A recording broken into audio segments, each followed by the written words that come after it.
Сәлеметсіздер ме, құрметті менің алтын оқырмандарым. Ардақтың тігін шеберханасына қош келдіңіздер.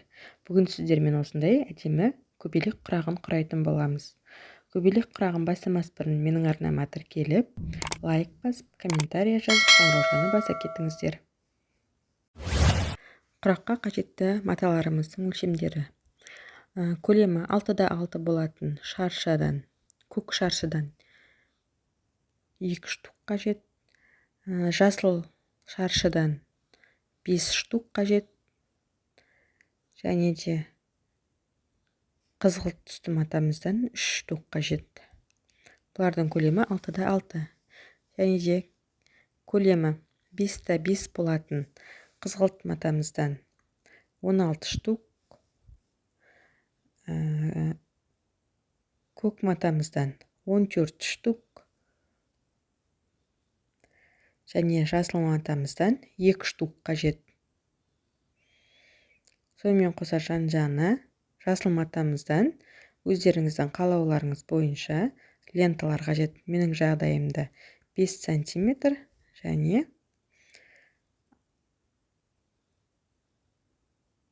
6 сантиметрлік лента алдым.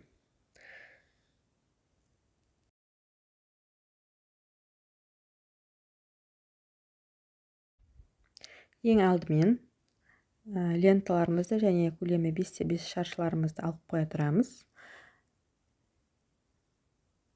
Көлемі 6-да 6 шаршыларымызды біріктіріп алатын боламыз.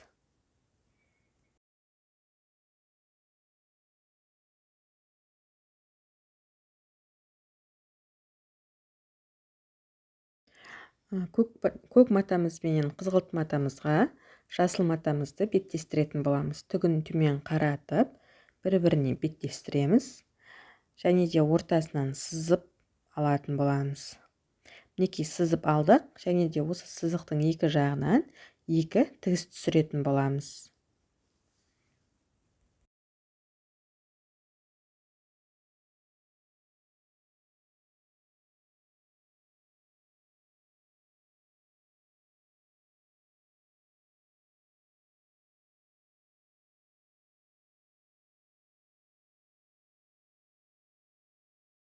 Мінекей тігіп алдық, және де осы тіккен маталарымыздың ортасын қиып шығамыз. Мінекей осындай құраққа қажетті шаршыларымыз дайын болды. Ендігі кезекте құрағымызды орналастыратын боламыз. Видеоны анықтап қарасаңыздар, бәрі түсінікті көрсетілген.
қазір құрағымыз түсініксіз болып көрінуі мүмкін, бірақ та құрап тігіп бастаған кезде әп-әдемі болып шығады. Ең алдымен 4 штуктан біріктіріп аламыз.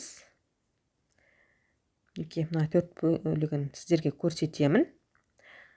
Сосын дәл осылай қалған бөліктерін де біріктіре бересіздер.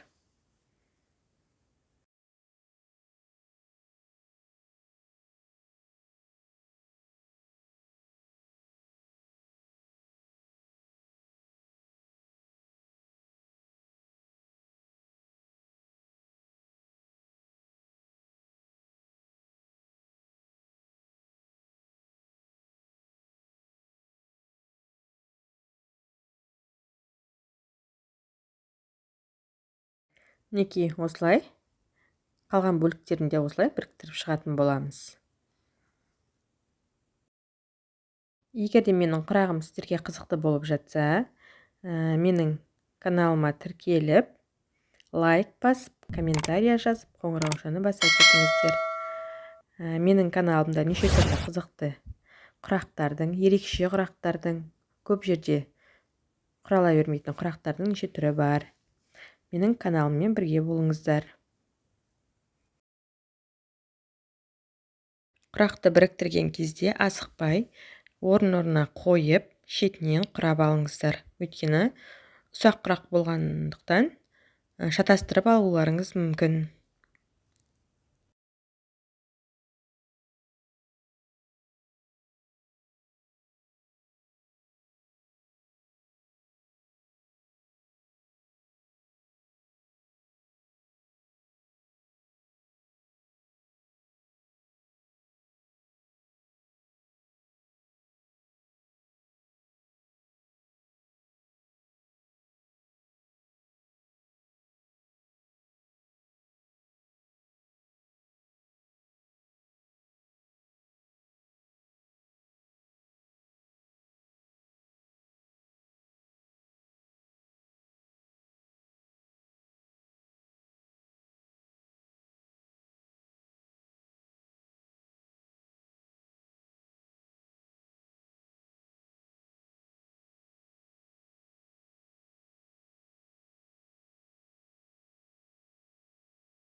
Мінекей осылай біріктіріп алдық. Енді осыларды бір-біріне біріктіретін боламыз.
Енді құрағымыздың жанына жоғарғы жағына 5 сантиметрлік, екі жанына 6 сантиметрлік лентамызды орнататын боламыз.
Мінекей орнатып алдық, және де көбелегіміздің ортасына ені 2 сантиметр болатын осындай сұры матамыздан орнататын боламыз бұл көбелегіміздің денесі ретінде. Көбелегіміздің денесін орнатып болғаннан кейін утюгпен бастырып шығамыз тігістерімізді. Менің жағдайымда декор жастық жасадым. Жан жағына 5 сантиметрлік қара матаны жалғап, және де астарлап декор жастық шығардым. Мінекей осындай әдемі декор жастық шықты. Егер менің сіздерге құрағым ұнаған болса, маған тіркеліп, лайк басып, комментарий жазуды ұмытпаңыздар. Сау болыңыздар.